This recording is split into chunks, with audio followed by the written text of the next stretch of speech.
very good morning to you and welcome to the 15th day of April 2026. A lot is happening in the country. We have a breaking news for you. This is TV47 Breakfast. My name is Ann Odida. Karibu sana. And my name is Linda Alela. Karibu sana. As always, it's important that you interact with us. The hashtag TV47 Breakfast. We want to hear you speak to us. Of course, we'll be having the WhatsApp line running on your screens, even as we get into great conversations. That is later on. All right, just to mention it, 0793267279. Send us a voice note or a video of yourself. What do you think and what is happening where you are? Just to start us off, fuel prices have hit a record high. For the first time in a long time, EPRA announced a record high fuel prices yesterday night, effective today, the 15th day of April.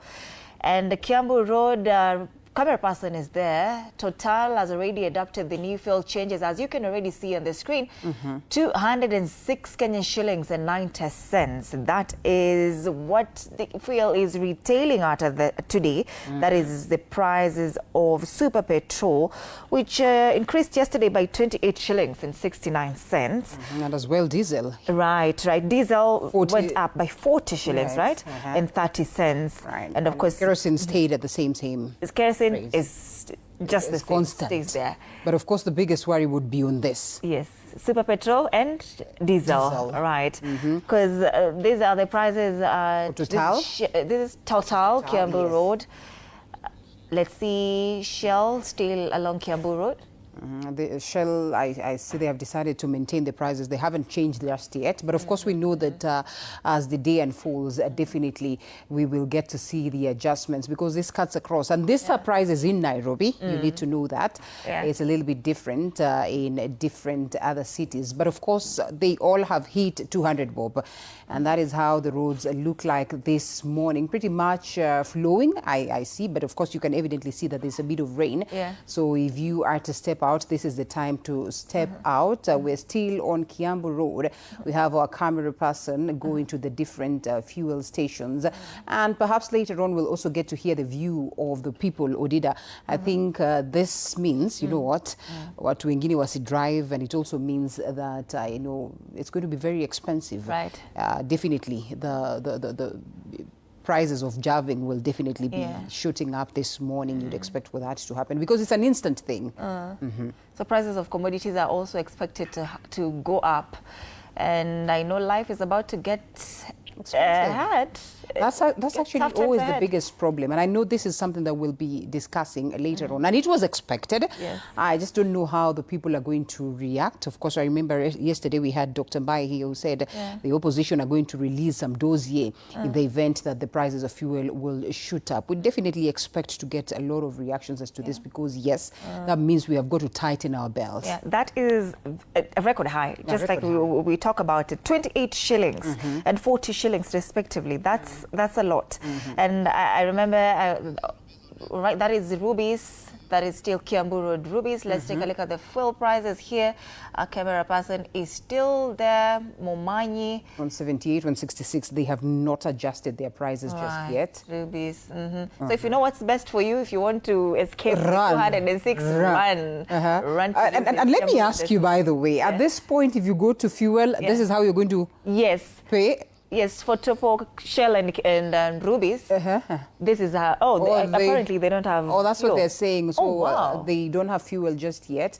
So that means even if you rush there, you cannot buy it at that price. So that means Total, at least they have adjusted the prices because they know that the tanks are full. And I think you can see some vehicles trying to get to that direction to see whether they're going to get fuel. But you can see the attendants are not even active to probably tell you. You know the way they tell you, go to this side. Oh, interesting. There's that attendant. I think amemwambia hakuna. Yes. Ro niku. Imwechichi. Ni mwejeje. Hakuna mafuta huyo ametoka. Like we said, our camera person as well as the driver, of course, it's early morning. They are just traversing the different parts of the city to establish just what is happening. And I think it is expected. With fuel, that's what happens. Ikisemwa hivi, the prices change immediately. Immediately, yes. Immediately. So I think Total, if you're on Kiambu Road, this is the only place you would get fuel from.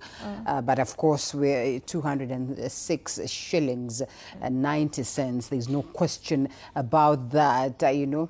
and you can tell this one is ours, eh? Yes. Tuko wapi?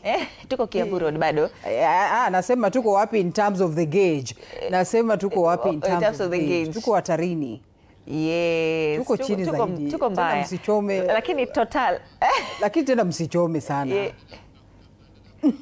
Wacha tutafute mafuta. Lakini sasa tunatafuta kununua na bei rahisi, eh? Tunatafuta kununua na bei rahisi. Tununua hapa pa 206. Sasa hatuwezi totoroka. It's just 206, and this is the prices in Nairobi. Yeah. We're yet to take a look at other counties, how it's going to be affected. But Nairobi and major cities, yes, that is the change. 206 Kenyan shillings for super petrol and diesel. Yeah.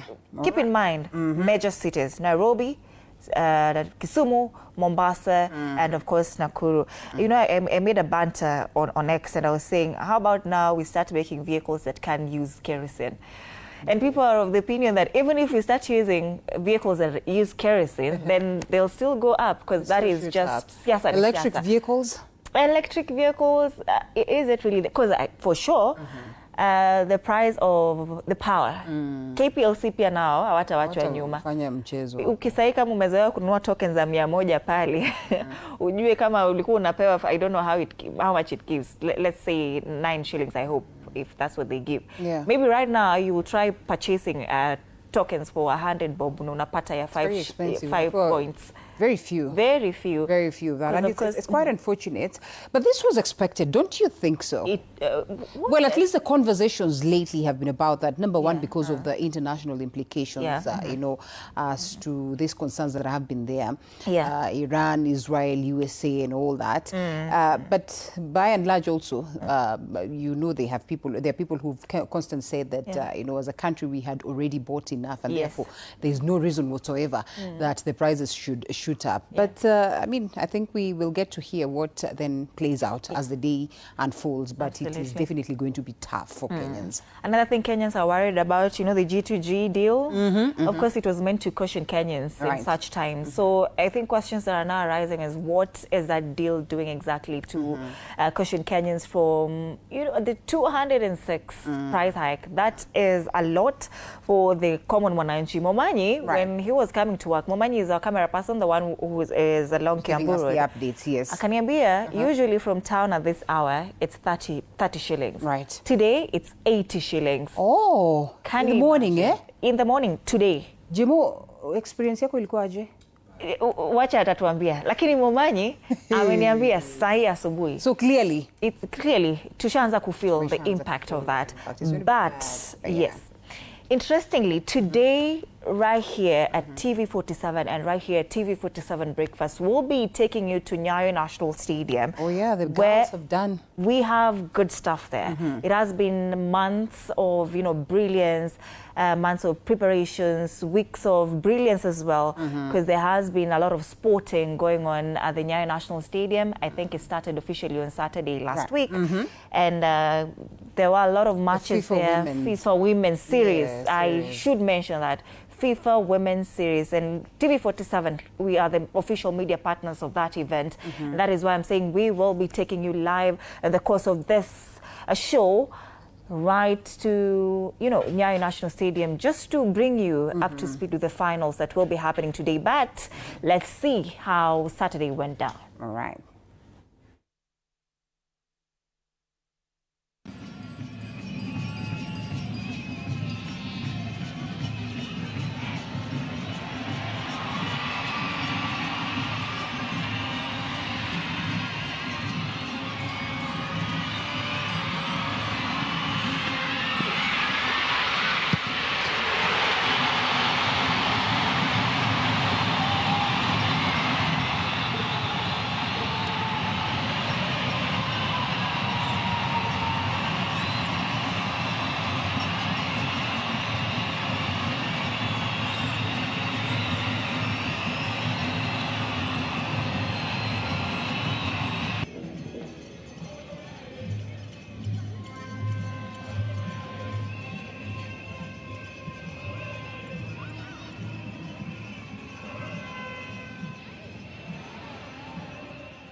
All right, that was a match between Kenya and India. And Kenya, beat India 2-0 on Saturday. And of course now we will be, it was interesting. And now the question is, because Australia is also a very powerful team, right? Yes. They beat Malawi on the Now match they're that hitting the were played. finals. Right, now Australia and Kenya are facing off today. Let me just take a look at the series that we have today, the 2026 Women's FIFA Series. Starlets ready for Matildas. FIFA Women's Series 2026, Kenya to face World Cup semi-finalist Australia. We've mentioned that. And kickoff will be at 5:30 p.m. today. That is the finals. India will also be facing Malawi from 2 p.m. Remember, we beat India 2-0. Yes. Also, Australia beat Malawi. So India and Malawi will be facing off. And then now Kenya and Australia will be facing off. Remember, Australia is a very, very powerful team. And the questions, it is a very powerful team. Now, the question is, will Australia beat Kenya, or will Kenya beat Australia? It'll be interesting to watch. Man, we can only wish our girls nothing but the best, because this is home, bro. You are not beaten at home. How can you be beaten at home? But one interesting thing about this whole thing, Odida, is that you know, it has also brought to the fore the greatness that we are as a country in terms of tourism. You saw some of these you know, team players being taken through the different parts of the city and the country just to experience the finesse that is Nairobi and basically Kenya. And so I think that is a great thing to watch out for. We cross fingers for the best. We'll be having the likes of Danko, you know, Kakazema. We'll be having the likes of Katela. We're definitely going to have Alan. You know, they all are going to be on ground watupatie updates. You know, football commentary can be quite interesting. Intense, So yeah, let's hope for the best. And the beauty of it, we're also on radio as well, Radio 47. So yes, Radio 47, the team will be there. Kakazema is one of them. Katela is also one of them. I mean, let's just say the Cape Media team will be on ground to give you all these updates. And the beauty of it also is that we'll be doing the broadcast live on ground. Of course, the different programs will also be done from there. So you need to stick around so that we get to see what our girls have in store. Of course, talk to us. Tell us what your expectations are. The match will be live starting 9 a.m.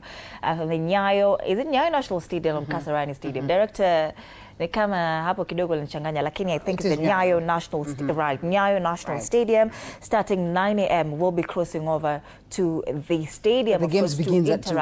The game begins at 2. That is India and Malawi.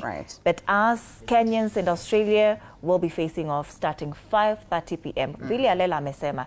We will be also having subsequent bulletins at the Nyayo National Stadium today. So it's something that you should be on the lookout for. TV47 Kenya on Facebook and on YouTube is our WhatsApp. It's our social media platforms. Our WhatsApp line is active, 0793 267 279. But at this point, let's take a look at the state of the weather. Let's see.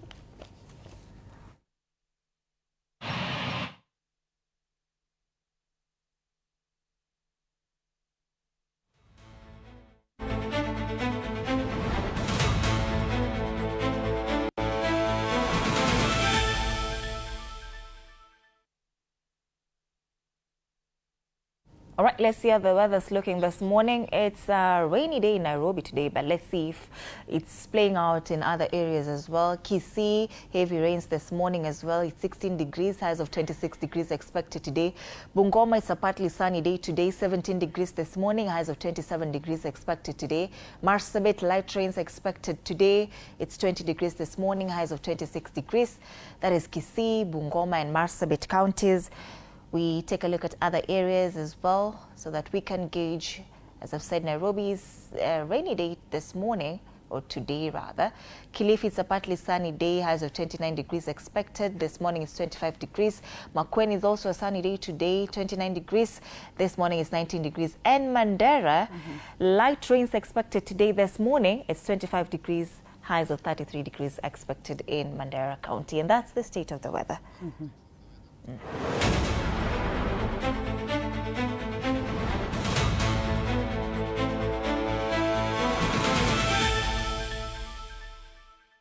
And down with the skies, how about we get to see what the quote of the day is?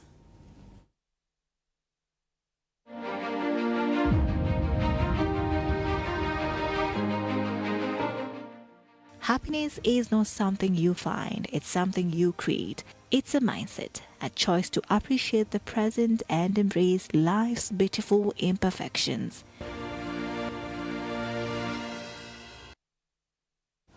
All right, now let's take a look at the local dailies in depth, and we'll start off with the stories making headlines this morning. It's all about fuel, and the Daily Nation has captured it extensively here. They say fuel lies.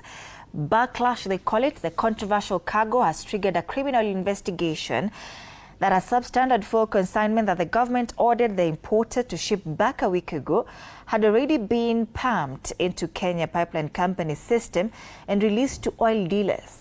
Now, the 60,000-ton petroleum hull has high levels of sulfur, over 4 times the permitted limited, and this is why it's called the substandard fuel. This story has been captured on page 4, and the CS for Energy, Opio and I has also been quoted here.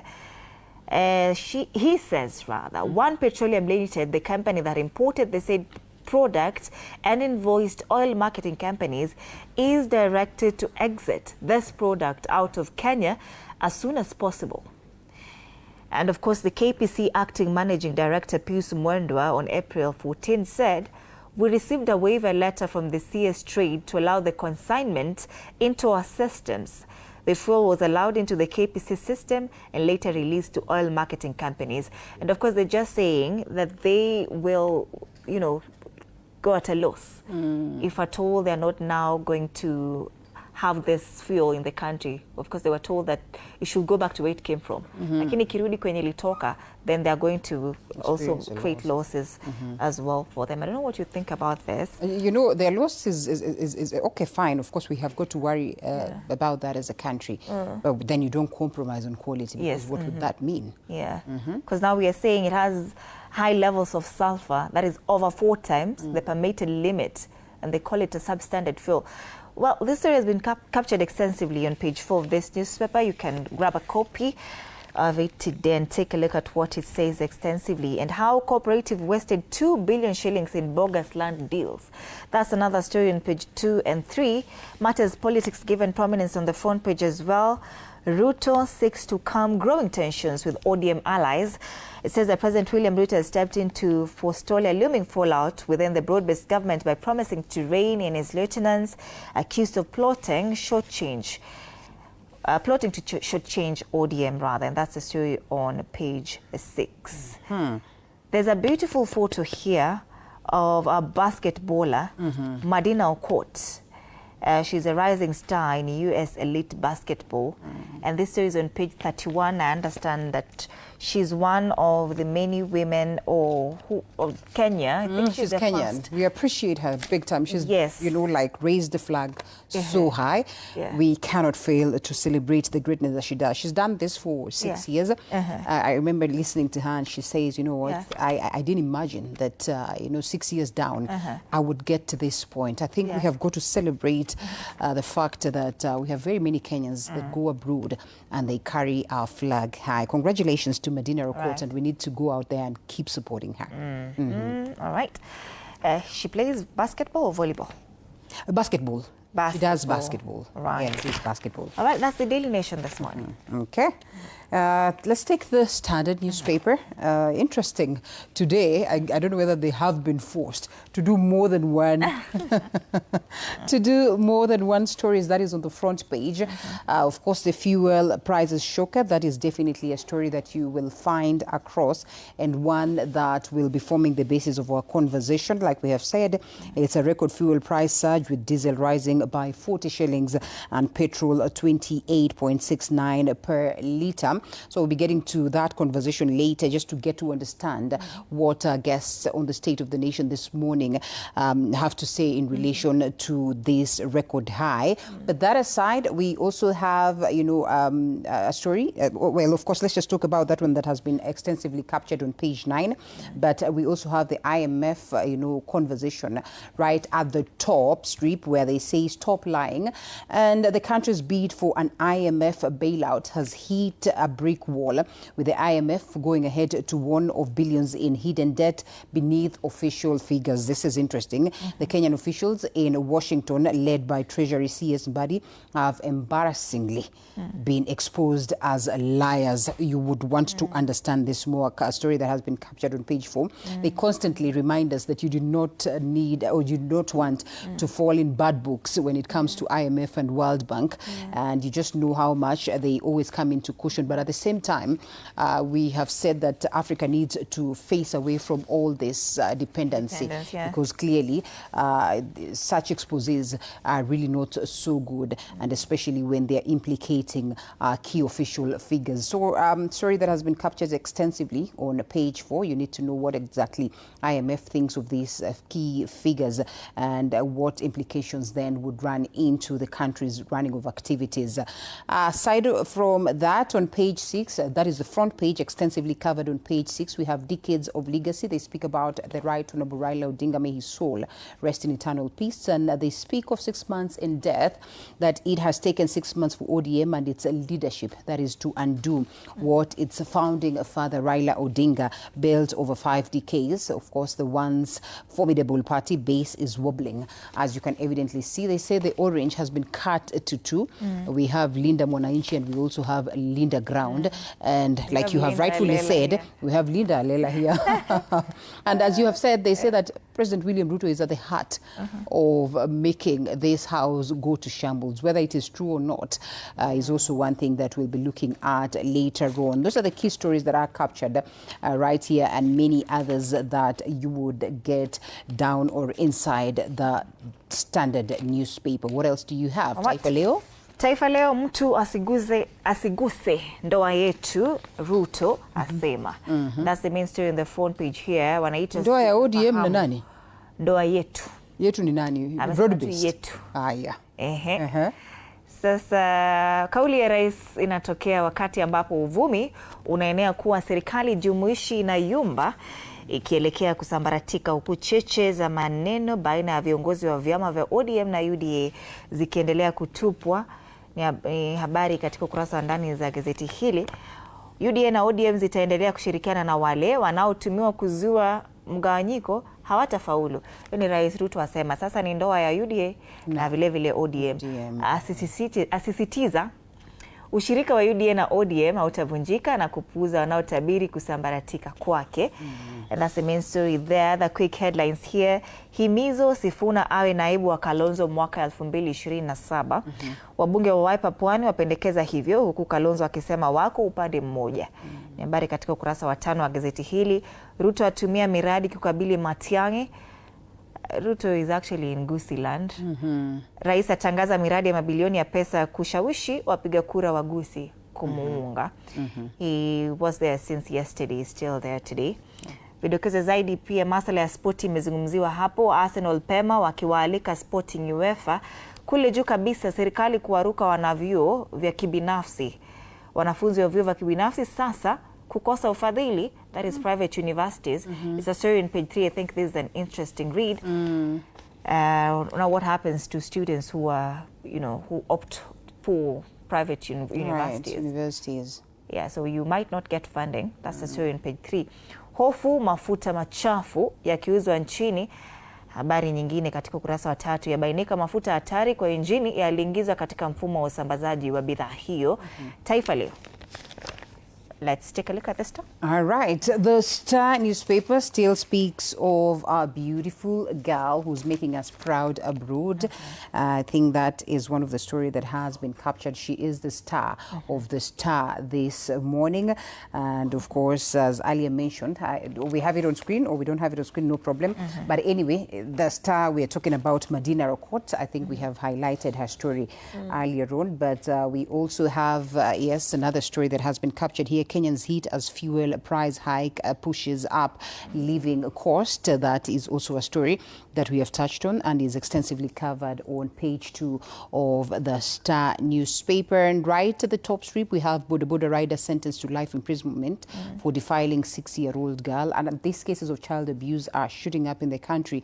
We really need to get our act together because we cannot, allow for these things to happen. Even though most of the cases are alleged, we also just hope that the wheels of the law could grind pretty much fast so that there's justice for victims.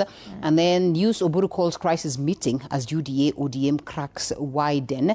That is on the question of an ease, page 4 and 5. I think Taifa Leo peke yake tu ndio inaonyesha some level of confidence with the broad-based from the gentlemen themselves. But what we get to see out here is that there's some feel that these two parties are not in the best of space. And also that has been captured on page 4 and 5. That is what we have on the front page of the Star newspaper. They also highlight the US-Israel-Iran war that has affected the global supply on the question of fuel. We saw the prices heating up in different countries, and therefore we expected for it to hit home. Those are the key stories that is on the front page. Of course, if you'd want to get more details and what is captured therein, you can always grab a copy of that in the sports world. A goal title race twist, and of course, I know you'll be getting a lot of sporting, updates, especially now that we'll be having our sportsmen and women on ground, even as we look or keenly look on your behalf at the finals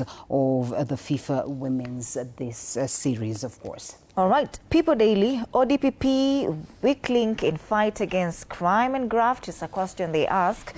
That state's prosecutor comes under increased scrutiny over withdrawal or collapse of high-profile cases, particularly those involving corruptions. And the People Daily has captured this story on page 4. This is DPP Renson Ingonga. They call it an indictable apathy. That most withdrawals happened between 2023 and 2024, with 5 and 7 cases dropped, respectively. That among the cases that the DPP has lost include the recent acquittal of Trans Nzoia Governor George Natembeya, where the court also awarded him 2.5 million shillings in general damages. And also Aurora and Kimore dam scandal that involved former Treasury CS Henry Rotich, when the former CS and co-accused were acquitted, as the prosecution failed to call crucial witnesses. So the People Daily has made an analysis of this story here on page 4. Is the ODPP a weak link in fight against crime and graft? What do you think? Talk to us. On the top strip, NCIC facing questions over 250 million shillings irregular spending. That's another story captured on page 3. And Kan Wajir secure its water future beneath the dry horizon. It's another story on page 13 of the People Daily this morning. And that's the People Daily. Yes. Okay, quickly on the front page of the Business Daily before we get to what is regional and Odinga's transfer B Energy stake to offshore company. Family cedes about 35% stake to farm in British Virgin Islands. And I think that is about the Odinga family and how they manage, of course, their very own wealth.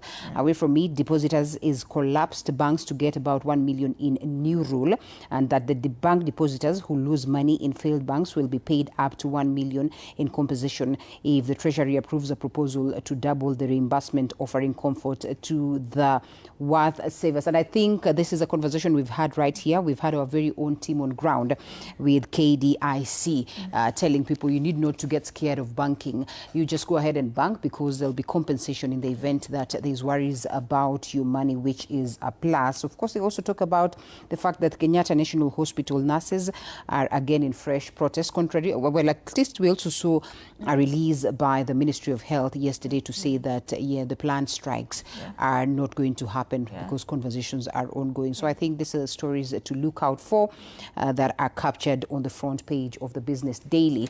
Tuvuke border and to start in Uganda. The new vision, government secures more fuel to avoid crisis. Plan reveals how long the fuel will last Uganda. That's your story on page 3. I don't want to hear about corruption in Parliament, Museveni tells MPs elect. It's another story on the front page here. Gaba daycare murder, caretaker gives chilling testimony. And that's the new vision. We take a look at the Daily Monitor now. Campaign bruised MPs get 100 million shillings relief each. They call it a financial aid. That president says the 40 billion shillings partially handed to 400 MPs who attended the 9-day NRM retreat in Kwanzi will help the largely financially strapped legislators during their swearing in and handling subsequent matters. That's Uganda. Okay, let's cross over to Tanzania. We start off with the Citizen.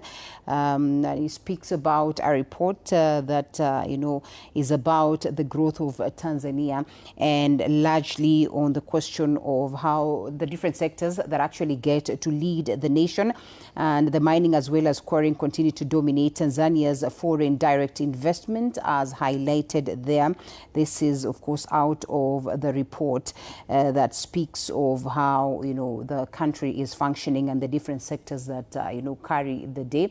And as you can evidently see, they say these are the sectors that continue to boost the growth of the country vis-a-vis what is happening in the global stage. But that aside, we need to grace Zanzibar edition of Rising Woman Initiative today. That is a story that has been captured on page 3 of the Citizen in Tanzania, where President of Zanzibar, Hussein Ali Mwinyi, is today expected to grace this edition. And of course, this is in celebration of their girls. On the other side, Rosman Taifa Gas takes over Songo Natural Gas Project after Okra exit. This is quite interesting. That, of course, there's always that takeover of key sectors by different tycoons. We also have a different paper, Mwananchi, Kigwangala anazungumzia maisha bila cheo, I think reminding us just how critical it is that power is transient. Today you are in power, everybody's listening to you, but before you know it, when you're out of it, it's a whole different thing. So nafikiri it's a story that you want to look out for so that it reminds you how to stay humble. Madaktari bingwa wa ubongo tatizo, that is on the top strip and extended or captured extensively on page 8 of the Mwananchi. I think there are very many stories, but time would not allow us to go into all that. Kwa hiyo tuyaachie hapo, you can grab a copy. All right, let's cross over now to Nyayo National Stadium and get a quick sense of what's happening this morning. Kakazema is on standby to bring us up to speed on the state of events as of 6:33 a.m. Kakazema. Indeed. Good morning, Linda. Good morning, Anne. Kijibaridi maeneo haya ya uwanja wa kitaifa wa Nyayo.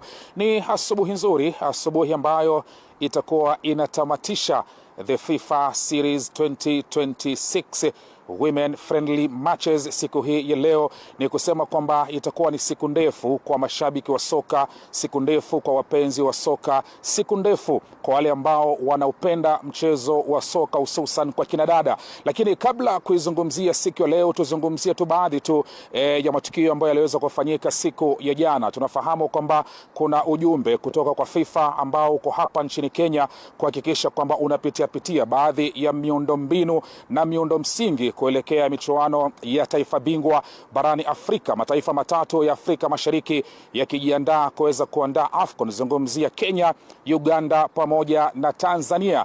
Na waziri wa michezo Salim Mvurya hiyo jana pamoja na rais wa shirikisho la soka hapa nchini Kenya Hussein Mohamed waliweza kufanya kikao cha faragha, kikao ambacho bila shaka kiliweza kukutanisha ujumbe kutoka FIFA, akiwemo vile kaimu katibu mkuu wa FIFA Samson Adamu, katika masala ya kuzungumzia jinsi tournament hii ya FIFA Series au la vile matayarisho ya Kenya kufikia siku ya mwaka ujao kwenye mashindano ya AFCON. Lakini pia leo hii kutakuwa na kikao kingine ambacho waziri Salim Mvurya wa michezo ameweza kukiitisha kuhakikisha kwamba wanazungumzia jinsi fainali ya leo itakavyokuwa, kikao ambacho kitafanyika majira ya saa 5 asubuhi Jumatano ya leo, katika hali vile ya kutathmini soka la kinadada, jinsi gani soka la kinadada litaweza kukuzwa ndani ya bara la Afrika, si tu taifa la Kenya, lakini vile ukiangalia pia ulimwengu mzima kwa jumla. Na tukirejea hapa uwanjani Nyayo, itakuwa ni siku ya kuweza kufahamu ni nani ambaye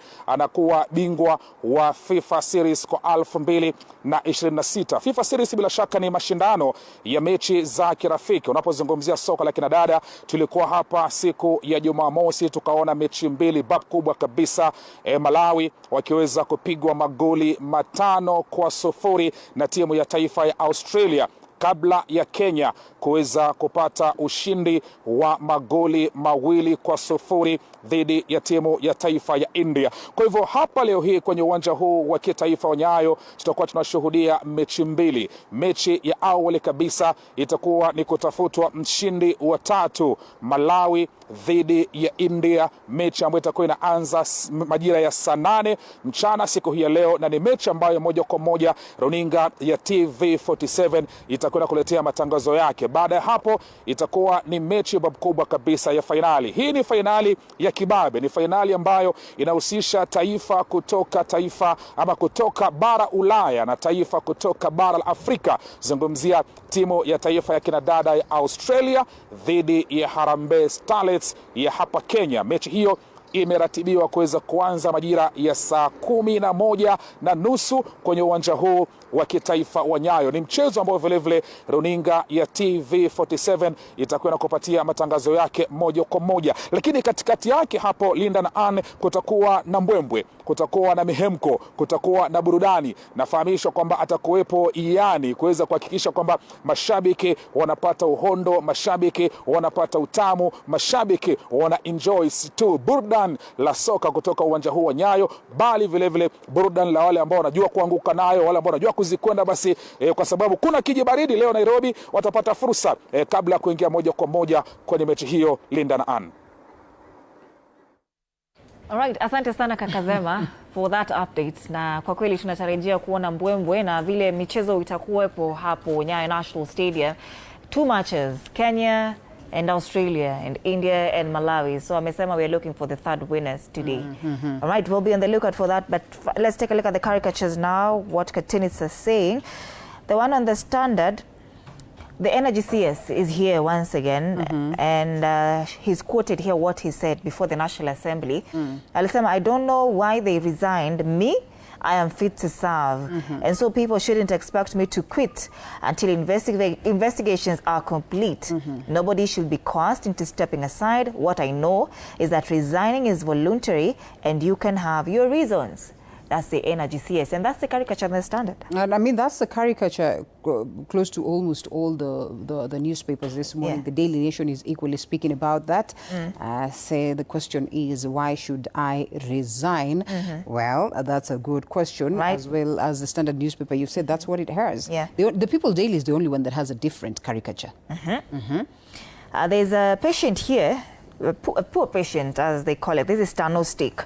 And there's a doctor, and Asema, the biggest challenge is how to handle the hand that is waiting. And the hand is the hospital bill. Man. Very long hand, very big hand, waiting for you. And that's the caricatures this morning. These are the stories making headlines in the country and, of course, regionally as well. Let's take a look at the state of the traffic. Now today, I think the roads, not just yet, we are not going to give them much updates, at least as at now. Okay. We probably take to pay some bills, Right. take a quick short break, and then we come back with the state of the nation. The roads, I'm told, are not as bad just yet. Yeah, all right. Then see you after the break.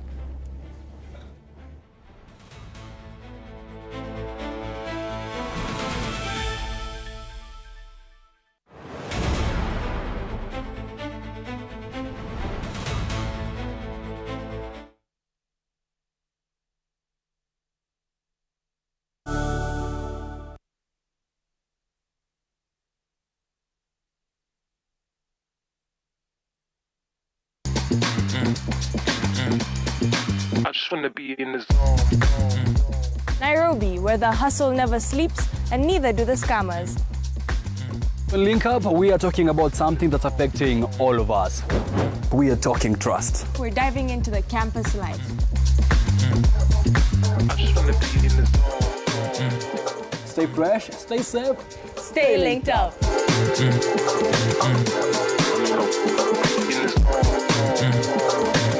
zone. have to be very careful. Fake money can kill business. Na leo mkorada yangu. Small money, kapesa kadogo, big behavior. I only have big notes. Alikuwa anatafuta courage. Yani nafaje kutengeneza kachumbari na manyanya zinakaa hivi? Ona, hii ni kama kiwaru. Hiyo inaitwa commitment to the lie. Amejicommit. Ndio hiyo. Mpatie. Unajua kama una mtu kitu, hata tu salamu ya kawaida inakaa kama reminder. Habari yako? Sintalipa kesho. Kesho gani when? Si kesho ya kesho ya kimono. Hiyo tena. Mzee ni budi nikamchoka. Ni budi ya madeni.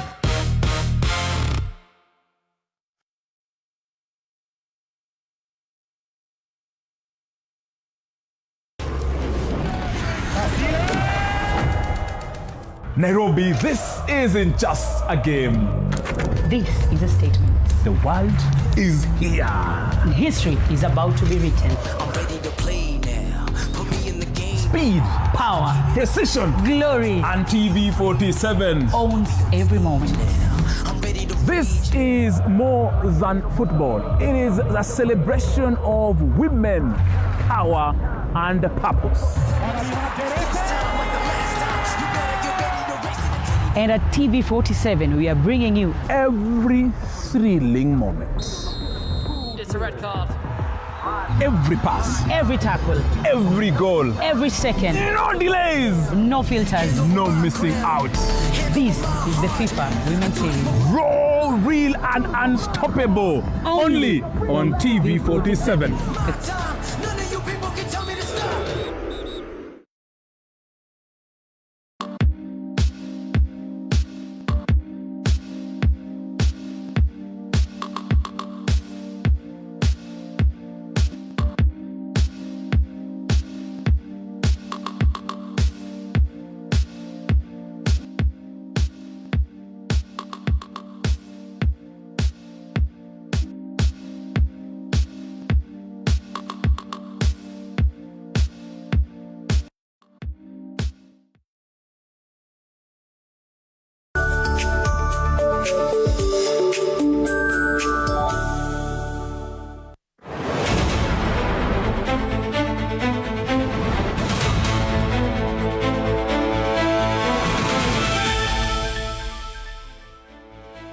Right, it is time for the State of the Nation. We get to the conversation. I have two of my guests already in studio for us to dig deep into what is happening in the country. Another one will be joining us shortly. They say the rains are there. A bit of a delay, but of course he should be here any moment from now. Of course, my name is Linda Lela, as I will be taking you through that. But we also have Mheshimiwa Brian Weke, who is here with us this morning. Mesh, thank you so much for creating time. And then we also have Wakili. Wakili, it's a great honor to have you again after a very long time. Advocate of the High Court, Joshua Nyamori. Later on, we'll also be having Josephat Kamanya, who's a political analyst, joining us for that. And Mheshimiwa, it's difficult to have a conversation today without touching on the prices of fuel. And while this was anticipated because of the US, Iran, Israel debacle, reality is that it's going to be very tough for Kenyans. And out of the fuel concerns as well that we have seen in terms of procurement processes, Kenyans have lost the confidence, in the government. And therefore, the conversation yesterday was, how can we get, the Kenyans to have confidence again in the government, especially when it comes to these concerns of fuel crisis. That is right after, the CS for the question of energy had to go to Parliament to try and explain some few things here and there, unfortunately highlighting that at some point in time he wasn't aware of all this that was going on until about the 30th of March. You are, and forgive me if I'm wrong, a proponent of, just how the government is carrying the day. What do you make of the situation on the question of fuel today? Wakili. Yeah, Linda, the announcement yesterday is definitely a shock. it is not only a pump shock. It is going to translate to food price, to transport costs, to production costs in industries, to the prices of agricultural goods. And so we are at that moment when Kenyans have to tighten their belts. And it is an issue in which every country around the world is grappling with. Not only those who depend on imports of fuel, but even fuel producers. Nigeria's economy is in a mess, despite the fact that Nigeria is, an oil-producing country. Their, fuel price has gone up between 50 and 70%. We cannot, at this moment, predict the exact and accurate impact of the shock that came yesterday. However, it is something that the central bank warned us about early, I think on 8th, when they released their monetary policy committee communique, in which they said that the economy would be impacted on by the effect of the global prices of oil. And now, for me, I think the most important thing, and when I look at the statement yesterday, it aligns with that, is that we must ensure continued supply of fuel. 2, the government must ensure targeted relief on the most vulnerable. And I saw the stat yesterday by reduction of VAT from 16% to 13%. And then the issue of a decision to utilize part of the petrol development levy. And that is why I think the announcement was not worse than what was made. I hope that there could be better reforms coming in the next few weeks to continue cushioning, especially the vulnerable groups. But at the same time, my view is that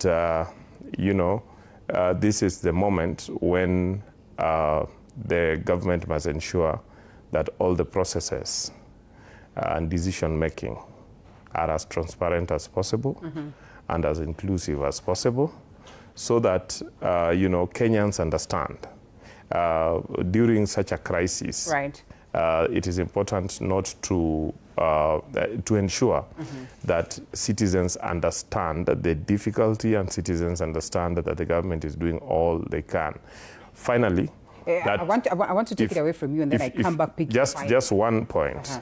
Finally, that there should be enforcement of the regulations. Okay. And the punishment where policies are not aligned to. And I'm looking at the decision that was made to arrest and hopefully charge and have officials resign when there was transgression last week. And so that's such a big coincidence. That's where I want to bring in Brian. Hesh, clearly such a terrible coincidence that when the world is reeling from the difficulties that have culminated to what we see in terms of the surge of fuel prices, the country is also dealing with this controversial conversation about the cargo that has triggered even criminal investigations up to this very point, and lots of questions left, right, and center as to what really are the lies in these fuel deals that we get to see coming into the country. Just how does the government save face in such a scenario? First, the issue of increasing diesel to 40%, and it's now the same level with petrol. You know, this country is literally run by diesel. Talk about matatus, talk about the cost. Just a second, I'm told we have got to fix you, Mike, and then we come back to you. But yes, Wakili, you have highlighted critical things that need to be done so that we cushion Mwananchi. And I think this is not news, because initially, even during the Jubilee government, we saw just how the government had to come in with the supplementary budget to make sure that they get to cushion Mwananchi. And it was quite, for an extensive period. And one asks, just how sustainable is this? Because this is a crisis that we're not very sure of how long it runs. You see, we have lessons to learn from, the reliefs that were given during the Jubilee administration. And in my view, as a student of economics, apart from, I'm not only a lawyer, but I'm a student of economics too, in reality, in the fullness of time, we realize that while we were told that we were given a relief, what we did was to pile, debts of the fuel that was supplied during that time. And so ultimately we had to pay. And you remember we had this crisis running into the beginning of this regime. Yeah. And so that is why I was very deliberate in saying that the reliefs will be necessary. But those reliefs must be targeted, and those reliefs will have to be temporary, so that we do not collapse the economy. Right. Yeah, there is also the fear that, we could be populist in decision making, and that could last us just so long. But ultimately, the economy will not be able to bear. And I want to come back to you on that very note, because we are in a politically charged season. Just how then do you draw the line between, cautioning the citizens and not crossing to that level where you are becoming populist? Because these are the things that are used as campaign tools by politicians. And I think we have seen even the president himself saying that I came in when the prices were at this level and I have reduced them to this level. How then does he dangle the carrot? But back to you, Hesh. Is it still, it's working? Yeah, it's working. Yeah, as I was saying, literally this economy is run by fuel, and more importantly, diesel. As you know, first of all, Kenyans are heavily taxed. Yeah. So you can imagine the salary that you have that has already been taxed. Now you're going to pay more for products. You're going to pay more for your fuel. Yeah. If you're using a matatu, you're going to pay more. If you're a guy who uses boda, the prices will be higher. So really, fuel is everything. But I want to remind Wakili that the biggest cost in our fuel is actually taxes. You remember when William Ruto came in, he introduced the 16% VAT on fuel. And Wakili is now coming to tell us, no, don't worry. We are doing very well. We have reduced it to 13. Which is a fact. It's a fact, but you can see it is quite minimal. If you compare the prices, Uganda uses our pipeline. Right. Guess how much is their fuel? Is at 189. We are selling our pump prices at 206, yet the fuel lands in our port. Uganda has increased it to 189. If you look at Tanzania, the prices are at 192. Still way lower than what we are selling. Now, Rwanda, which is the farthest end of our pipeline, the farthest end, is selling at 203. Kenya, we are selling it at 206. That basically means that the prices are still very high, the taxes. So, and this is what the government needs to decide. Do they want to caution the common man who's really struggling at this particular time? Or they still want to collect more taxes? Because if you ask me, while we still have this impasse in the Middle East, we need to try as much as we can so that we protect the common man, so that really the cost of living reduces. Let me tell you, the cost push inflation that we're going to see in this country will be on another level. 40 shillings is really it's quite a shoot up, you know. And in all honesty, we are saying that this is a shocker. It's a record high. You begin by acknowledging that. Mheshimiwa, we come back to you shortly. Really, how do you just get to convince the masses? And you see, they are brilliant Kenyans who are coming with facts and figures on the table, drawing parallels to remind you that, well, we're talking about a landlocked country that is selling the fuel at a fairly lower price than what it is that we are selling as it stands right now. That is compared to, you know, now when you're talking about the shilling. And here we are, as we tighten our belts, just how much or how far can we go? Because anyway, life has to go on all the same. And he says that we are talking about a reduction of tax from 16 to 13. Is it really tangible enough? Can we stretch longer? Linda, we as a country are just receiving the shock. Yeah. Okay. And as I mentioned, this shock is not only to Kenya; it's across the globe. And that you know, we note that it is impacting on even fuel producing, you know, economies. Right. And I've given the example of Nigeria, that, you know, the prices of fuel has just run away, and it is impacting on prices of food and everything. And I'm yet to look at the dynamics of the Uganda, Tanzania. But as I've told you, you know, during the Uhuru regime, a lie was told to Kenyans that relief had been given. But what we did is just we piled, you know, debts of the oil importing companies. And ultimately, those debts had to be paid. The payment of those debts ultimately impacted significantly on our economy and our budgets. Right. And so I believe that as a country, we have experts, you know, in the planning department, and that they are going to weigh all the factors. But it is a conversation we must have as a country. It is not only a conversation for experts. And that is why you note that in my comment, I mentioned that we must be as transparent and as inclusive as possible. What are the possibilities of that, knowing the history that we have as a nation, Wakili? And when you say that we must have this conversation, don't you think we should have started by having it a long time ago? Because this was anticipated in a way.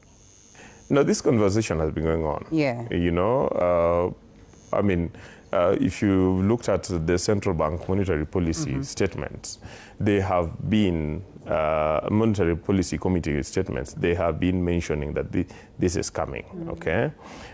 If you look at the one that was released on 8th, they specifically spoke about this, the fact that even as at last week, our economy was holding stable, but warned that in the coming days and weeks, the global fuel prices will impact on us. My view is that we need to open up this discussion even further, and I'm happy that TV47 has actually started it. We need to ensure that all the stakeholders understand the dynamics that are at play and how far we can stretch. You know, Winston Churchill, when he took over, you know, the leadership of Britain in the height of the Second World War, and, you know, everybody was expecting him to give, you know, a statement that gives hope that all the, you know, problems in England would end, you know, after his statement.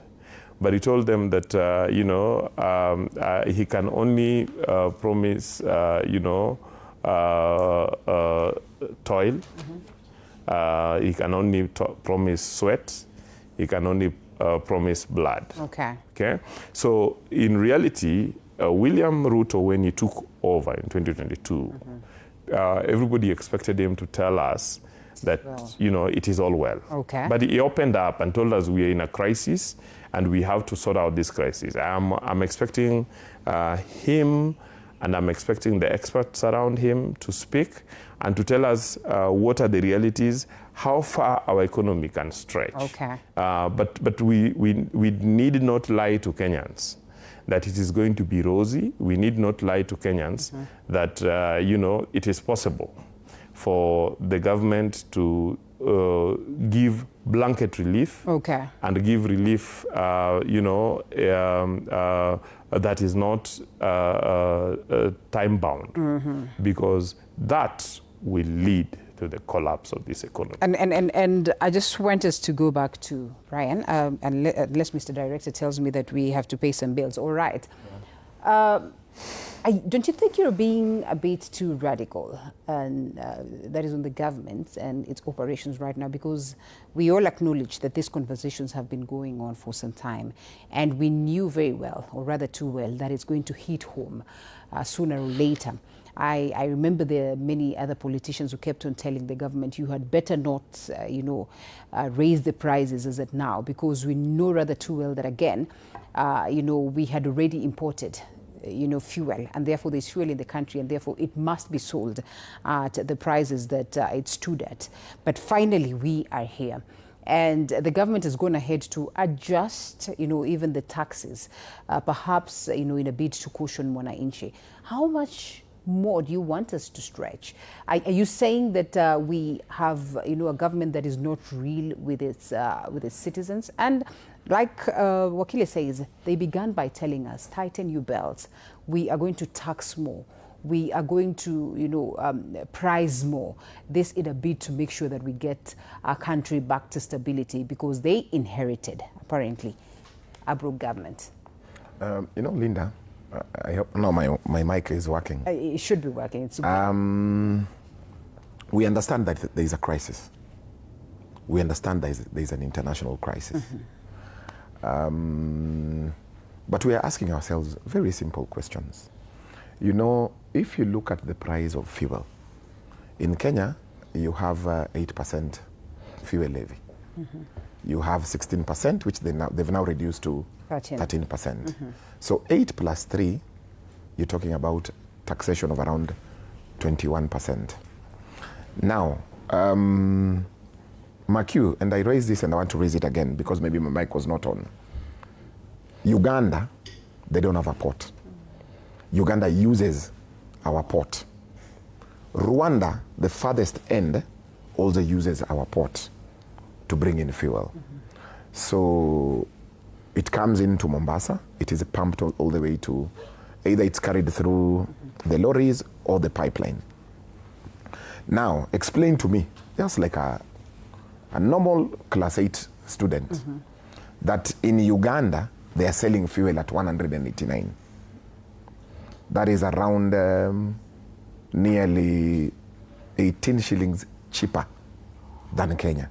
Yet the fuel lands Kenya first before it goes there. So what we are saying, we know that there is a crisis, but we are saying, can we try and cushion the common man? Cushioning is what we're talking about, and we're asking how capable is government to sustain this cushioning? You know, by the way, when William came in, he introduced the 16% VAT. The first thing you do first, so that we can try and cushion our people, scrap off the VAT. Keep the fuel levy first, and see how you can how the crisis is continuing. Because let me tell you, it is going to be so expensive. The cost of goods will go up, the cost of food will go up, the cost of transport will go up, the cost of virtually everything, your power bills, and the power determines everything, be it manufacturing, your bread, your soda, your virtually everything. A boda guy on the street the ones you send for delivery, it will be so expensive. So we are saying we understand that there is a crisis globally. But how do we sit down and cushion the common man for the time being? Wakili is arguing that let's continue the taxes as we try and see what we can do. I'm arguing, why don't we remove the 16% first? Then we see how it moves. If the crisis prolongs, there is that discussion with the common man. And you say, look here, we've tried to cushion you. Let's introduce VAT of maybe 5% as we proceed. Okay. Now, I want to come back to the issue of the fuel lies. Right. You know, even the guys who resigned, I can tell you for a fact they never did anything wrong. Okay. The only wrong thing they did was to order fuel away from the G2G. G2G is a cartel. So you want to tell me that these people knew that this is a cartel activity and therefore they decided to go against what had been stipulated? I will explain to you. Okay. And the fuel that you had the government saying that had higher percentage of, these are all lies. That fuel had already been pumped into the pipeline. That oil had already been sold to OMCs. And that fuel is what we are buying now. That one that is high in sulfur. The one that they're saying is high in sulfur. Yes. That oil, that fuel was actually sold by Aramco. Aramco is a company that actually sells fuel to G2G, the G2G arrangement. The G2G arrangement is a monopoly, is a cartel. It is a few individuals who determines who gets in oil and sells it to the OMCs. And you can see the lies came out very clearly yesterday in Parliament, where the minister says one thing and the acting MD of Kenya Pipeline says another. Right. So that fuel that came in that they were saying that is high in sulfur, I don't know, all those things, it is already being sold to Kenyans. So again, we need to relook at this G2G because it is a monopoly. And this fuel that these guys are being hounded away from office is the one that is actually now salvaging Kenyans. At this point? At this particular time. But at the expense of because you see, we cannot be talking about cheaper and fuel that is cautioning Kenyans, and we also acknowledge that it is not up to standard. And who said? Who has determined that it's not up to standard? But why are we having this back and forth if it is up to standard? You know, the problem with this oil, with this fuel, it is that it was procured away from G2G arrangement. That is the whole. That is the whole. The guy who supplies G2G is Aramco. The guy who sold this oil, this fuel, is Aramco. I want to counter or say something different, but I see Wakili smiling. Perhaps he has a different view to that. But even that, we have, Josephat Kamanya. I'd love to hear his view on this. And, he would even tell us how he's found his way here into the office. Kama me panda matatu na prices is panda. Our cameramen are saying that, yes, normally they will do 30 shillings from town to here. And you all know that it's not quite far. But he says this morning it was 80 shillings, and therefore the effects have already begun to be felt. Josephat Kamanya, thank you so much for creating time, for finding your way here. I know it's a bit drizzling out there, but it's good that you could be here with us this morning. Yes, so we are saying that fuel prices have shot up, coincidentally at a time where a country is discussing about the lies and controversial conversations around, a cargo that is in the country, according to, Mhesh here, that is in circulation, that is actually what is cushioning us right now. So what is the problem? G2G was sold to us in a very beautiful way, packaged in a very beautiful way. In fact, G2G was coming to cushion us in so many ways. And there was that conviction that this is the way to go. Is it doing so, or it's contrary to what? Yeah, good morning, Linda, and to our viewers. Apologies for being late. No, it's okay. It is raining high prices. It's drizzling high prices. So that's the weather we are dealing with today. And in my opinion, the challenge, as you have rightly put it, is the lies you have been treated to. We were well informed that the G2G was to come and try and cushion us for future spikes of the pricing and ensure we have constant supply of the fuel. Indeed, we have the supply, but now the prices have just shot up, all-time high, I think, in this regime. But when you look at it, this was expected.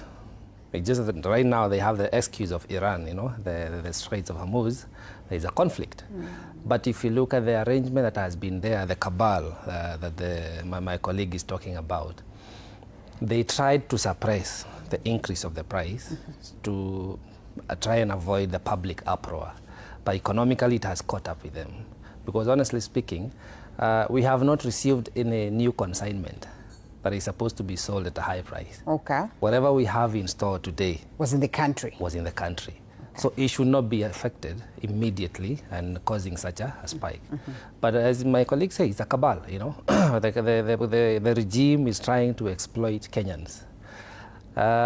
Unfortunately, they can play politics with it. They can extort, as they have been doing, Kenyans through high taxation. But the common Kenyan is going to be affected sporadically, especially from today. Because remember, fuel is a major factor of production.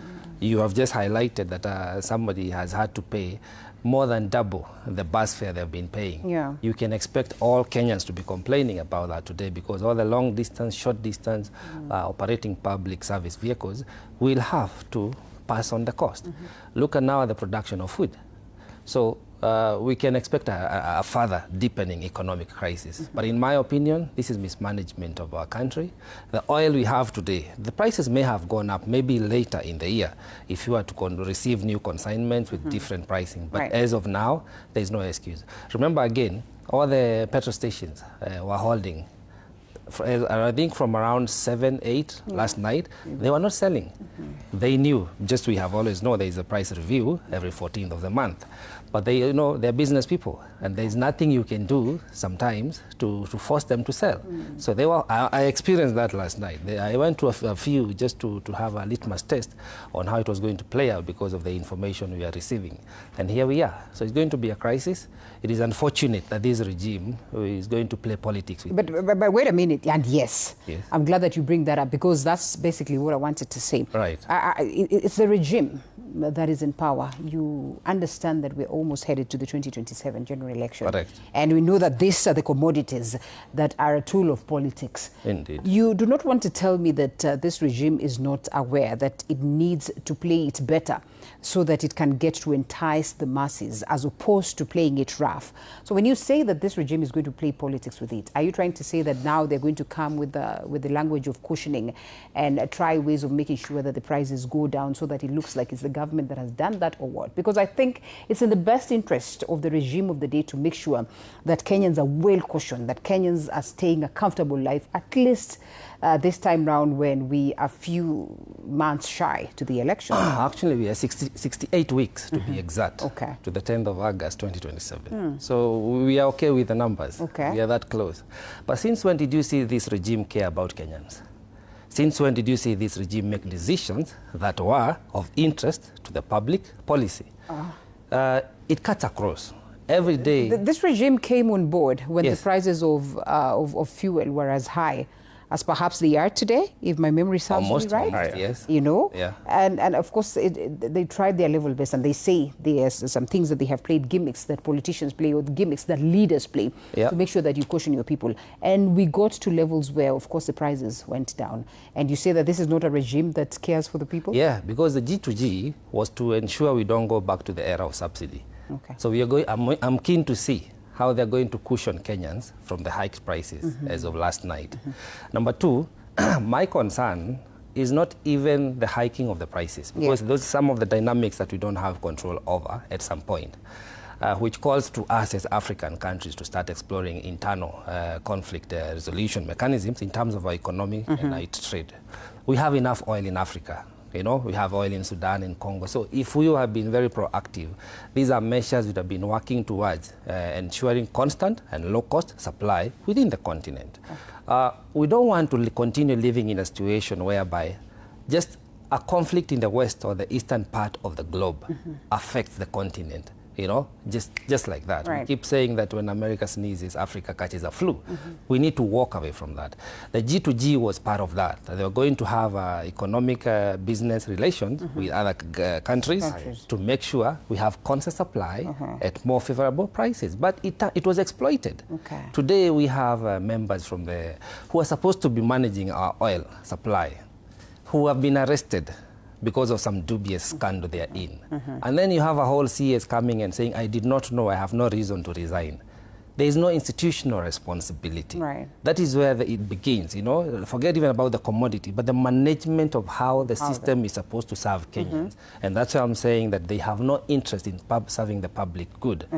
The management is poor. Okay. The incompetence we keep talking about is what is affecting us now. Political implications to this, let's face it. You know, it's very easy for those who are opposing government to, you know, throw mud at government at a time of crisis. But I think it is important that when we are discussing this important issue, we be a little bit more responsible, because we are not in a market or a bunge la mwananchi discussion. And we know that, you know, some of these issues would take economic policies, would take application of economic instruments, would take, you know, considerations of factors beyond the control of the Kenya government, beyond the control of Kenya as a country, and that the entire world is going through a shock. And in my view, all the countries, even the countries that have not announced increase in fuel to the extent that Kenya has reached, will definitely make more announcements as we come. As I mentioned from the beginning, we do not know the full impact of this yet. Right. Could even go higher. Okay. It is important that it be managed in a professional manner, but in a very transparent and inclusive manner. And then that at all times, you know, the decision makers will inform us of the factors that are impacting on their decisions and allow Kenyans to debate them. I have also mentioned the fact that, you know, as this is done, we must continuously consider targeted, time-bound, you know, reliefs, especially for the vulnerable groups. But I think it is irresponsible of us to think that we can blanketly, you know, without consideration of the macroeconomic fundamentals, to, you know, decide that this levy and this tax are scrapped. We will be as irresponsible as the former regime was, that you know, lied to Kenyans that we had been given a relief, a subsidy, but in the end of the day, we had to pay higher than if you know, they did not lie to us that there was a subsidy. I want us to shelve this because, well, I know there's going to be a lot of developments in the course of the day, both from government. The opposition said that if the prices are to shoot up, they are going to come up with some dossier that they're going to release to the Kenyans. I think we're eagerly waiting to see what this is going to be about. And then we definitely are going to have tomorrow and the day after tomorrow to respond some more. But yes, politics is happening in the country. We continue to see the politics of the government as well as that of opposition, fears of goonism and perhaps intolerance that continues to brew in the nation. And we ask ourselves, how do we make sure that as well as Kenyans, we cushion ourselves from plunging into disaster, even as we talk about the 2027 general election? Let's listen into what you know, President William Ruto has to say about the politics of the nation and the criticism by the opposition as well as the opposition themselves to the government. Mimi nawauliza, wakati mnachagua kiongozi kwa sababu ya kazi ama sura? Kwa sababu ya kazi ama fitina? Kazi ama matusi? Si kila mtu anachaguliwa na kazi yake? Ama mnasemaje? Si kila mtu achaguliwe na kazi yake? Ndio mimi nimeambia hata wale wanajaribu kushindana na mimi, elezeni hawa wananchi mpango yenu ni gani. Wamesema hawana mpango, ati kazi yao ni kupigana na Ruto. Sasa mimi nawaambia wale jamaa, nyinyi mpango hamuna, maono hawana, sera hawana, agenda hawana. Kumbe mnajua wale majamaa, mnawajua wale wa ukabila na chuki na migawanyiko na ubaguzi, mnawajua wale ati agenda hawana, mpango, maono, sera, hata akili. Talala. Utateua special unit namna gani to deal with the goons, na wewe ndio mwenye goons ya Kenya. Nyinyi mulituma goons kanisani, Othaya Wetima ACK Church. Wewe Ichongwa ulituma polisi kupiga watu walikupigia kura mara 3. Wewe umejimaliza wewe mwenyewe. How can you send police to beat and humiliate the people who elected you? Mimi niseme sisi tutatembea kila pahali. Goons alituma wachache wakanyoroshwa na raia, akaleta polisi wanaitwa RDU ambaye walipanga na mtu anaitwa DIG Masengeli na Mukomen.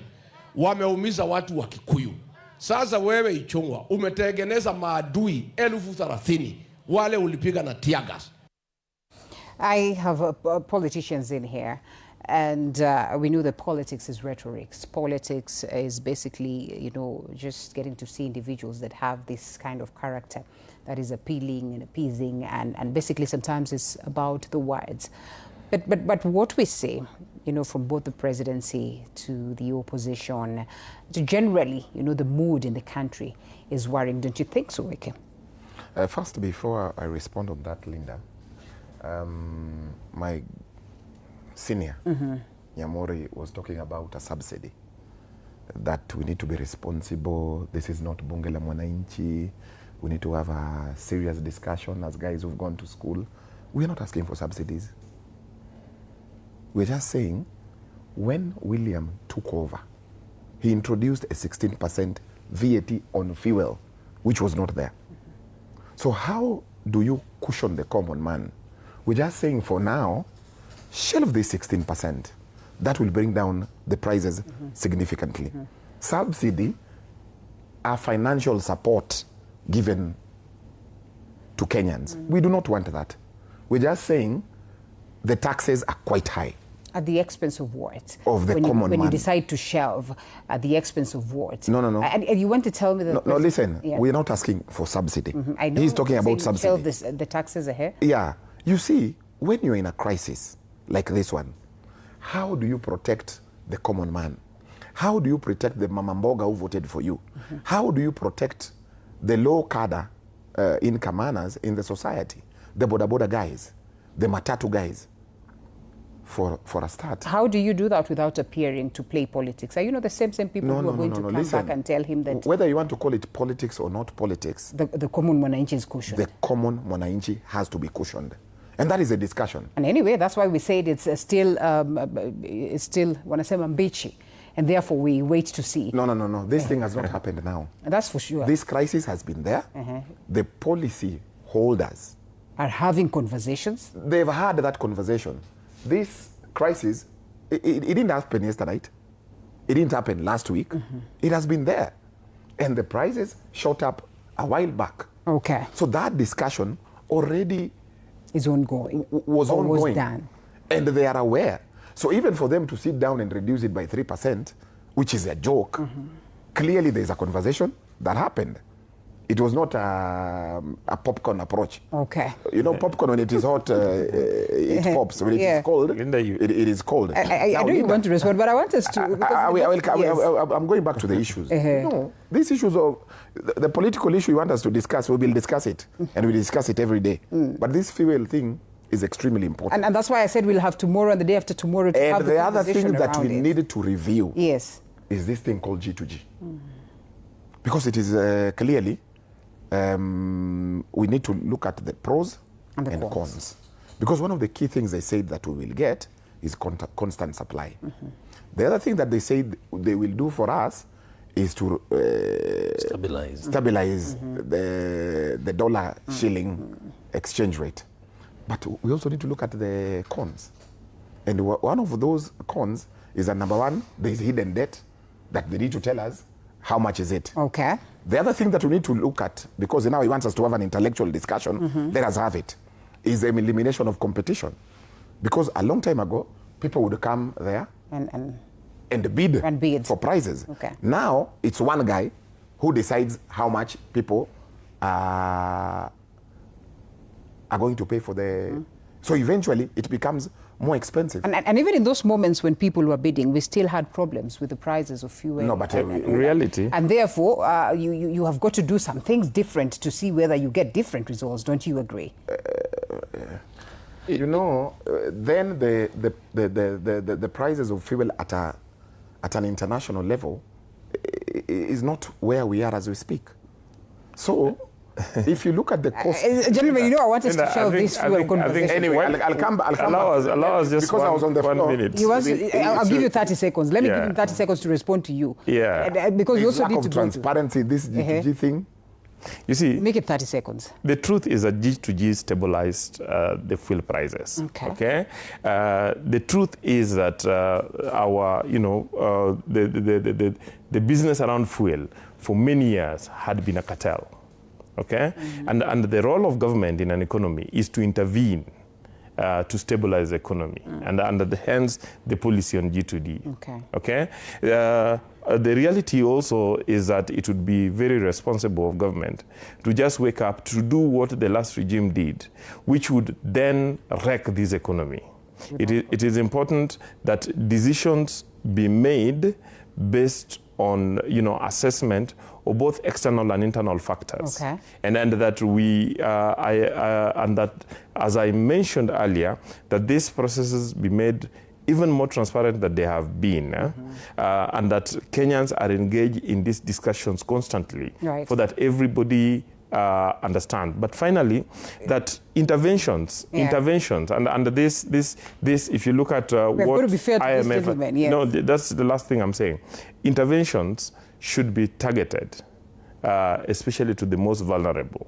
Interventions cannot be blanket, and it should be time-bound. And I think that you have said extensively and well. Well, I think, Linda, we can continue in this revolving door, to trying to defend, the monopoly that was established in the name of G2G.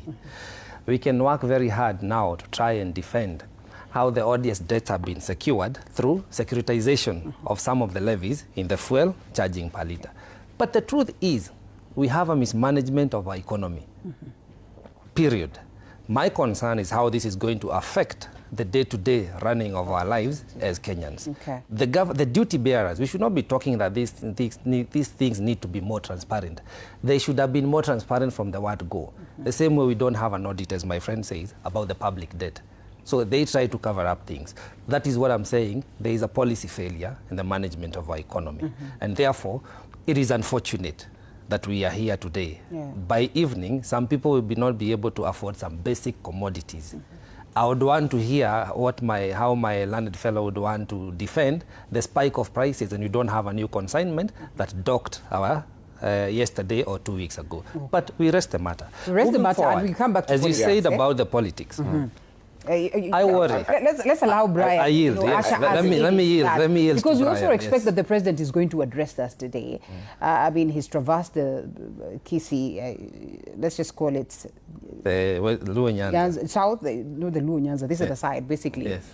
And we have seen the things that he has been saying, and how much he talks about development and his opponents and all that. We expect him to address this for sure, and perhaps in a fair manner that is going to bestow hope and all that. But yes, the kinds of utterances that we get to see, the kinds of back and forth and throwing jabs at each other that we see today is worrying, I think, and I think many other Kenyans think so. What do you make of it?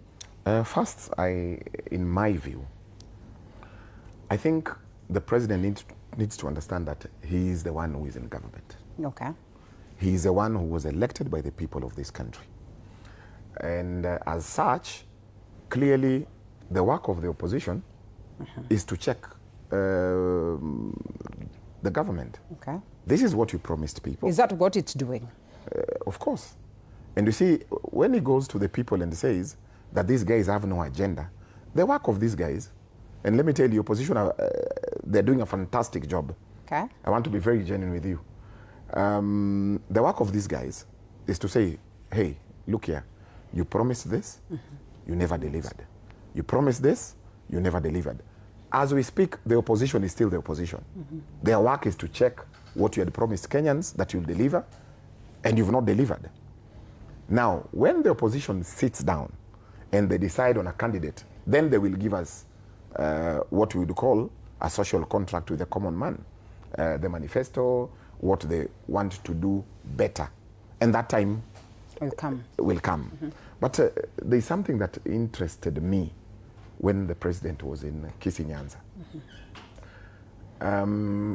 There are some undertones that I noticed, because he keeps on saying, will these people defeat me? So to insinuate that he's not defeatable. Basically what he's trying to tell and sell to Kenyans, that with hooks or crooks, he has to win that election, which I think for me is a very dangerous talk. As the president, you need to focus on what you promise Kenyans that you'll deliver. Yeah. And many places where he goes, he says, nimetafuta, nimepata, nitakuja. You know, nimefanya pia. Nimefanya ni chache, nimefanya si unazijua. Nimefanya pia. If the president goes to Dhiwa, where I come from, to open a market. Yeah. but you have seen how much the crowd receives him with elation and happiness, because they feel like amefanya. He has, I like the way you're saying, Linda, they feel like amefanya. Yani they know that amefanya. Yes. You know, I'm a lawyer, whatever you say, I pick it on a face value. When you hear the president, you know, he used to have something, tumetenga, tutafanya. These days, nimetafuta, nitakuja. Yani, there is nothing tangible he's saying. Nimeweka. You know, the president does not go to people to tell, nimetenga, nimeweka, nitafanya. You need to go there and say, this is what we have started. And you can see it. But has he not been saying that? No. And he keeps telling his opponents, let us focus on the delivery. You know, what we have delivered. but you listened to that bite, Mheshimiwa.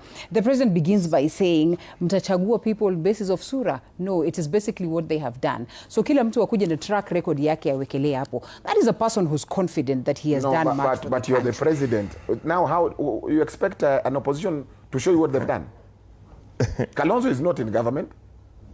But they have been in government before. I think that's what he's how many years ago? Allow us to take a shot. But before that, there's been a game. There's been a game. Oh, all right. You can't say that, tell us what you've done. Those guys are in opposition. Quote unquote, they do not have a position. What they've done with what? With their families or what?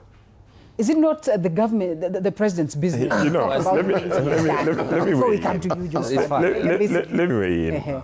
You know, I do not know which country that my friend lives in, because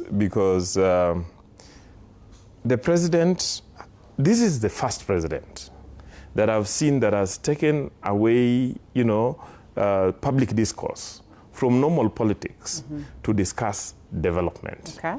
The president ran on a very clear manifesto. And in his manifesto, which he christened the bottom-up approach, he mentioned that he's going to have intervention in agriculture, in health, in housing, in digital economy, and so on. And the president has constantly, on daily basis, everywhere he goes, talk about initially, he talked about the commitments he has made in housing, on healthcare, on education, on infrastructure and so on. For the last, then he spoils it by reacting to what. Just let me. Proceed. Yeah. Okay, make it. But you know, a number of this infrastructural development take time. Right now, the president is talking about what he has done. He's actually going around the country to launch projects that are already done as he commissions new projects, okay? These projects are maturing across the country, okay? But the opposition have stuck to the narrative of ethnicity. You know, the narrative of just politics without anything, just criticizing without, you know, for me, an opposition should be an alternative idea, okay? Not an alternative ethnic group. What we have seen the opposition doing is that when they go to Kisii, they install Matiang'i as a Nyamira Gusii village elder. When they go to Kitui, then they install Kalonzo Musyoka as a village elder. So they assume that if they become village elders and ethnic elders all over the country, then that would win them election. The development narrative is controlled by one William Samoei Ruto. He made commitments, he talks about them, and these guys cannot compete him. That's why they can never come to that arena. And as you said, they have been in government. Some of them have been in government for 40 years. They cannot talk about what they did even during that time in government. I want Kamanya to come in. You know, what is wrong with these individuals installing themselves, I'll not call them village elders, but as, you know, sort of kingpins or faces that represent their local, you know, jurisdiction or constituency? Because technically you are even reminded that unasema unataka the entire nation and you cannot even deliver your own local jurisdiction. I mean, is it not just proper for the opposition to go and install Matiang'i and install and all this? First of all, I do not acknowledge them to be the opposition, the political opposition of the country. Yes, at least. In my opinion, yes, the real opposition is the people. The real opposition is we. These are representatives of... No, they are not. This, if you look at them, this is a coalition of the deputies. Everybody in that lot is a deputy or a former CS. Yes. Yes, at most. And these are people who are rejected by their principles, especially in the last election and thereafter. Okay. Right? Or who did not make it. Now, for one reason or the other, they fell off. And that's why I try to persuade Kenyans that let's not get into personal dispute between the impeached character called the former deputy president and the incumbent president. That is not, now they've changed the name from the United Opposition to the United, I think, Alternative Government, something like that. That, in my opinion, is just seasoned politicians who are trying to whip emotions. What I believe they are doing right is just shedding more light on why people should not re-elect this current president. On that one, I stand with them because we have a crisis in the mismanagement of our economy. Number two, what is wrong with them coming out as the assigned chiefs or village elders, as my colleague is saying, is that they're trying to take us back to the tribal balkanization. Okay. You know, politics of tribalism, politics of region. But are we not ethno-majority? We have moved on from that, Linda. Okay. Kenyans are saying we want an issue-based conversation. Today we know when the PS of fuel comes from your community, that will not stop fuel prices hiking in your region. When the CS of education it comes from your community, that will not stop, that will not ensure that there will be 100% of grade 10 transition. You see, we're still having crisis. When the CS of health is from your region, it does not mean that SHA will work. So let's be factual. Kenyans are saying we want an issue-based conversation. Number three, I look at the president and I wonder why he behaves the way he does. As my colleague says, he needs to acknowledge that he's a sitting president of the Republic of Kenya. So he needs to act presidential. He needs to come off the rooftop and go back and work for Kenyans. Okay. Today, he campaigns as if he's seeking to be elected for the first time. If he were working, we would not be worried about what people say about him. Kenyans will not be feeling that the president is doing something. They will be seeing... Development speaks for itself. Okay. Just like justice, it cannot only be done but also must seem to be done. Today, when we talk about the cost of living, my colleagues will agree, it cuts across the country. The cost of living is an all-time high. They may talk about reduced inflation, but the buying power of the common mwananchi continues to dwindle. So the president, by his own right, as he has chosen, he's playing to the politics of the rejected politicians who are trying to mislead the country on tribal lines and this regional balkanization as well. There, he is failing miserably. He should focus on delivering what he can before his term matures. I remind you again, in 68 weeks, deliver for Kenyans on the mandate he was given. Kenyans are not supposed to be led by presidential decree. He comes to your region and gives you tarmac, gives you a hospital, gives you money for a market. No, we have a constitution. We have a devolution system. We have the national and the devolved government. The president should support the system to work. When he he supported Nairobi? No, that is corruption 101.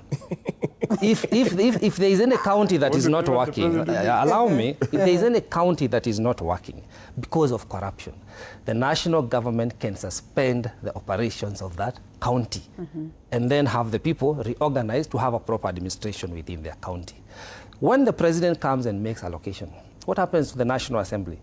What happens to the budgeting and allocation process? Because all projects, remember, they have to be budgeted for and resources have to be allocated. Right. So now he's a chief captain who runs the budget, allocates projects, and finances them at will. That is violation of our constitution. Oh, well, Brian, in all honesty, he has been labeled as one of the president that is hands-on, appreciated as one individual that actually understands what's happening in the country. And he has said himself that, there is not a politician that understands the nation like I do in terms of traversing the different regions, and therefore a face of a president who represents the country as opposed to what Wakili says, a person who represents his own region is focused on taking development to only his region. Hasn't he done good? Linda, actually, William Ruto's problem is basically what you've just said. He's too hands-on.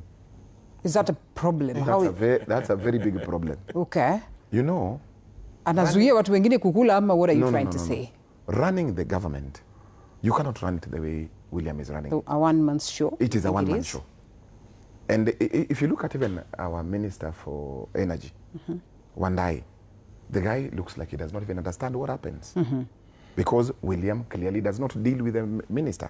You appointed a minister, whether energy or finance or name it, but you have no control of what happens. Let me remind you on that one that this is a minister that was taken from from our party. Yes. Yeah. And therefore, and when I speak to you about a very solid party that speaks. And when you hear me speaking, when you hear me saying that our guy is powerless, I know what I'm saying. Okay. Yeah. So basically, you're appointed as a flower girl, as a minister, because how does policy work? You sit down in the cabinet and say, this is a policy. Then what does the president do? Hands over policy to the ministers. Go and run with it. You run with it and you become accountable to the president and the cabinet. But guess what? You're given policy to implement. Then the president does not deal with you.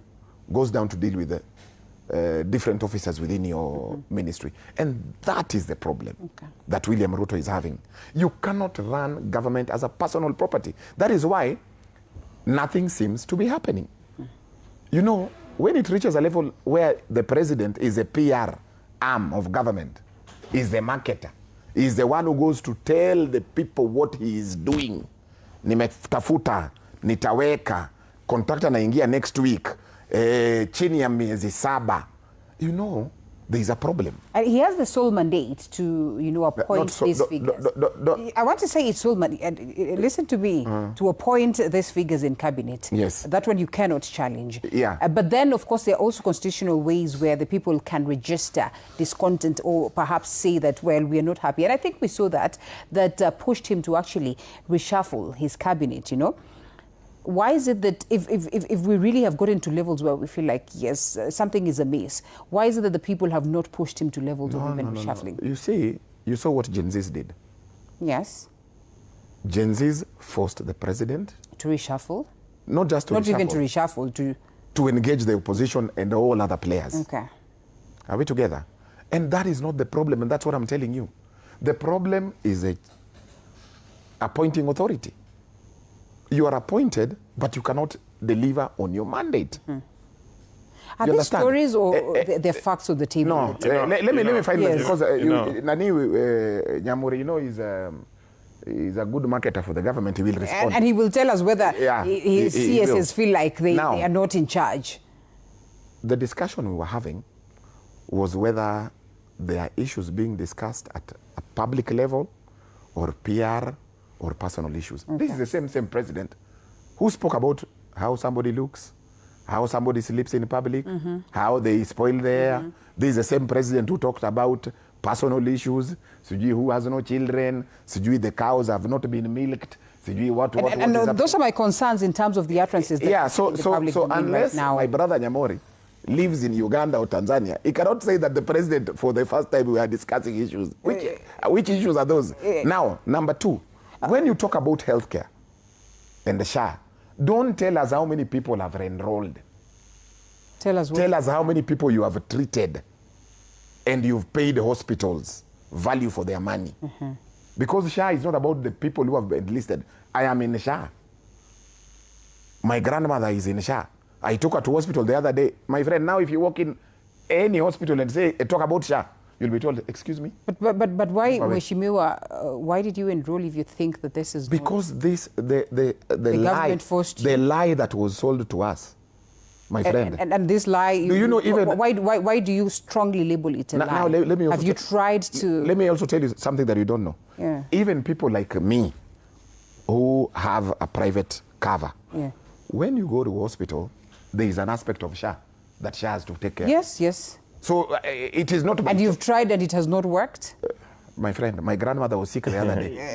Let's allow Nyamuri come. Let's allow Nyamuri come. So what you need to tell us is how many people have been treated, how many hospitals have been paid. As we speak, hospitals are not being paid. Nyamuri, let's allow. The ones that are being paid are the ones who are treating... Brian, we just have a few more minutes. Let's allow, yes. Linda, Mwananchi. You know, when I hear my colleagues speaking, I would repeat the question that what are they smoking over there? Because this president has, as I mentioned, has focused his narrative on development. Okay? He made commitments on his manifesto.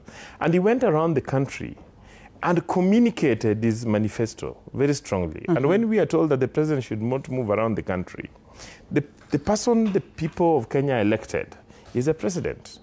All the other people are part of the cast that are helping the president deliver on the mandate that the people elected him. The person that is asked questions when anything goes wrong, first and foremost, is the president. Okay? The other issue is that the president is a symbol of national unity.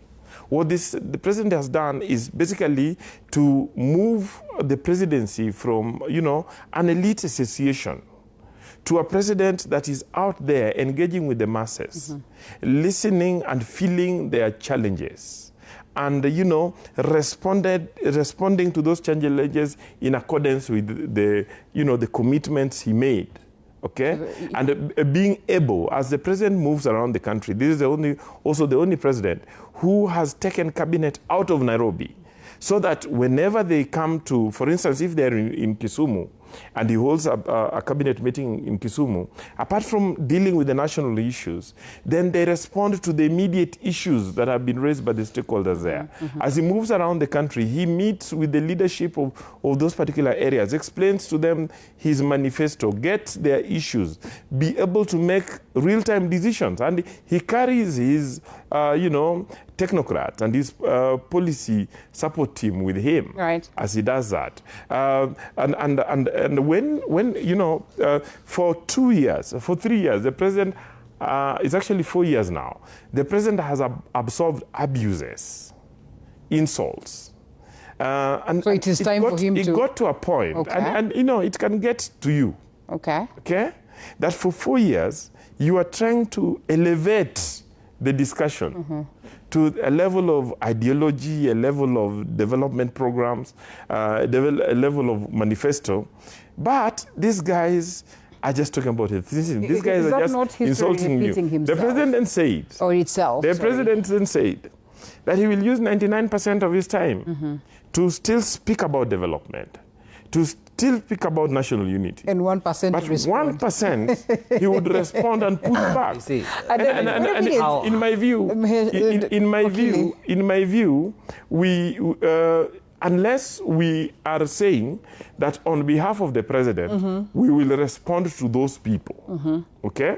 The president is only human. The president is only human. Wait a minute, Dr. Point Kariboi. might come when you might break and actually respond back. Dr. Kariboi says if a president becomes a PR guru, well, then the world goes to shambles. Communication and public participation is an integral element and value in our constitution. He has a whole lot of communication team that he once blamed for not... The first duty bearer in this government is the President of the Republic of Kenya. The first, therefore, and in public participation, the duty bearer is expected to first and foremost create awareness. Okay. Then after creating awareness, the duty bearer is expected to listen, to get feedback. Linda, let's allow that what he's saying is then is then included in policy making. Okay. That's exactly what the president My is brother doing. Nyamori will work very hard, and I respect that, to try and defend this regime. It's not easy. You've been there. But, yes, we voted for this regime. Wow. In practice, lawyers will defend you when they know you are guilty, but they'll still defend you. So I respect and I appreciate the position he's in. Now, you see, what we are faced with is a conflict between what Kenyans want and what a crop of leaders think they need to do for political expediency. That is what the president is seeking and his group. Number two, my friend avoids making constitutional references, that we are led by a constitution. There is no room where it says that this will be the threshold for a president to tolerate insults. Beyond that, he can respond and act unpresidential. We should be confined within the rule of law. We have enough institutions in this country that should be keeping us, keeping our moral conduct in check. Yeah. We have the EACC, we have the TJRC, we have the National Human Rights Commission, and many others. So if somebody was to come out, war and fear-mongering, they should be called to order. We saw that. There was an attempt, although it was an attempt to gag, but we saw it in the previous regime, where you'd hear certain characters would be summoned to go and make statements based on utterances they had made. So the president does not have the latitude to say, I'm going to respond to you. No. The country should be working that. If Nyamori somehow comes off in a certain way, yes, an agency ought to be after him and have him take responsibility. Right. That is what is lacking. Okay. So the ministries, the agencies, and the departments, the commissions we have are failing. That's why I have to keep making references to the Constitution. We should be led by our Constitution. We have enough laws that ought to guide us. If the president feels that what the people are saying is too much for him, he has the option of resigning. He does not have to be the president of this country. It is by choice and by the collective will of the people today that he is a president. But we cannot start saying, Linda, that if we have a personal discourse here, we're having a conversation and we disagree, then we can escalate it to a physical fight. No. We need to discuss how do we best run our country. How can the president show? As I agree with him, the president ought to be a symbol of national unity. The president ought to be guided by our national values. Every day we see a violation of that.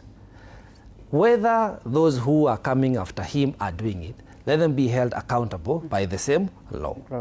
But also us as the public have a huge part to play. Right. When these people congregate, those who are trying to align us along tribal balkanization, it is us to say no. When people start saying that, no, we are coming to your area, be ready to defend us, why? The conversation has to be about the people. None of these two teams is talking about we, the people. The president is not talking about us when he's making rejoinders to that team. That team, when they are attacking the president, they even have the audacity to say that they are going to sit down and agree who should become a president of this country. Where is the space for us, we, the people? I agree with the president that that lot of the united coalition of deputies, they do not have a national agenda for us as Kenyans. So I would want to encourage we as the Kenyans to start thinking about what we would be going to the ballot for. What do you want to go and vote for? Does Brian want to go and vote for universal health coverage that will work for all? Or does Nyamori still want to go and vote for SHA that is going to exploit and benefit a few, leaving a lot of people to, in language, and also die? Do we want to go and vote for an education system that works for us as Kenyans? We call it free, but it is public funded. That will work in Turkana, that will work in Mombasa, Wajir, Nairobi, Nyamira, across the country? Or do you want to go and vote for where you don't have JSS teachers confirmed, where you're not guaranteed of your grade 10 child will make it, will have a slot, that they'll not be sent to a school, 2 counties across, a boarding school, a day school, yet you have the option of us sitting down and saying, when we go to the ballot in 68 weeks, we will want to have an education system that works. We want a president who will abide by the rule of law, support devolution, let functions be followed by resources. You have counties, Linda, today. And I would even ask Nyamori to be humane, just for a moment, where you have kids. Next month, in a couple of weeks, they'll be reopening a school under a tree or a muddy structure. And yet that county government has received billions of money this financial year, but they have not constructed schools. So what are we talking about? We have to start talking about the things that ail us as Kenyans. And that is why there is a public revolt. If you look at this regime, we have had 7 movements since William Ruto was elected. It is going to continue. It's going to get messy because there is a resolve, there's an uprising by the people. They are demanding, we pay taxes, we employ you. The president is not a leader of this nation. The president is the #1 employee of all Kenyans. He should be working for people.